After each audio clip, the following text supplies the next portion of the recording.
इस फोटो में ये जो आप भीड़ देख रहे हैं ये किसी देश की सेना नहीं है, बल्कि भारत में पीएफआई यानी पॉपुलर फ्रंट ऑफ इंडिया के लोग हैं।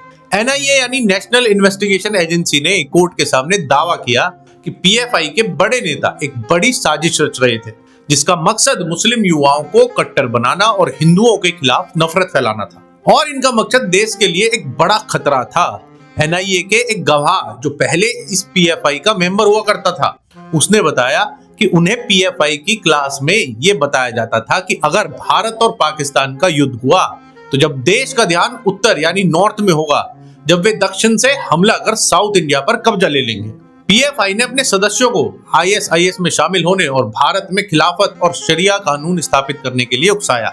वे हिंदू और मुसलमानों के बीच फूट डालने के लिए भाषण दे रहे थे।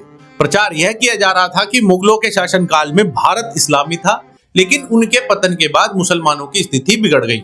होम मिनिस्ट्री के हिसाब से पिछले कुछ सालों में पीएफआई के सदस्यों से कई बार आपत्तिजनक सामान बरामद हुआ है, जिसमें बॉम्ब बनाने के कागजों से लेकर भारत को एक इस्लामी राष्ट्र बनाने के कागज तक थे।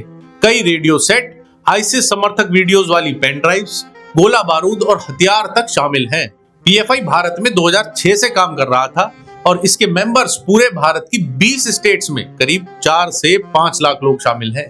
2022 में इसको बैन किया गया, जिसमें रेड्स हुई तो इन पे से ये सब चीजें बरामद हुई। बावजूद इस बैन के भी केरला की सरकार ने तो इस पीएफआई की रैली को इजाजत भी दे दी थी, जबकि उन्होंने बजरंग दल की रैली को परमिशन तक नहीं दी थी। तो हालात देश की राजनीति के इस कदर खराब हो चुके हैं, पर अभी भी अपीजमेंट की पॉलिटिक्स थमने का नाम नहीं ले रही है। इन चीजों को काउंटर सिर्फ एक तरह से किया जा सकता है, जिससे चाहे स्टेट हो या सेंटर हो, दोनों जगह एक मजबूत सरकार हो जो आपको ऐसे खतरों से बचाने का काम करे, ना कि चंद वोट्स के लिए ऐसे लोगों को बढ़ावा दे। सही चुनाव बहुत जरूरी है, वरना आने वाला समय में सर्वाइवल भी नहीं है। ये सोचकर पूरे देश को यहाँ से आगे बढ़ना होगा और सोचना सबको पड़ेगा, वरना जल्द ही ये देश एक ऐसी जंग में झोंक दिया जाएगा जहाँ हिंदू का भला होगा और ना मुसलमान का भला होगा। बस कुछ लोग अपने पैसे बना के देश छोड़ के भाग जाएंगे और हम यहाँ पर लड़ते रह जाएंगे।